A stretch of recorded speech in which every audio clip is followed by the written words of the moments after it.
کمیته ایالت‌های فوق‌العاده تاجیکستان خبر داد که شام 30 مارت جسد یک نفر را از دریای دوشنبه بیرون کشیدند. شخصیت او تا حال معین کرده نشده است. بنا به اطلاع کمیته روز 30 مارت سال 2022 ساعت 17:09 دقیقه به قسم نوبداری کمیته ایالت‌های فوق‌العاده خبر رسید که در ناحیه فردوسی پیش از پل ماشینگذار سابق بازار سلطان کبیر در داخل رود دوشنبه جسد نفر نمایان شده است. بعد گرفتن خبر دسته مخصوص زودعمل نجات ریاست ایالت‌های فوق‌العاده شهر دوشنبه فوراً به جای حادثه سفر برگردیده ساعت 17:30 دقیقه جسد را از آب بیرون آوردند و به مقامات امور داخلی ناحیه فردوسی سپردند.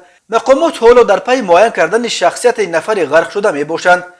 بنا به آمار کمیته ایالت‌های فوق‌العاده سال 2021 در کل دریاهای تاجیکستان 155 نفر جان باختند که این نظر به 107 نفر در سال 2020 غرق شده 48 نفر یا نزدیک 45% بیشتر می باشد.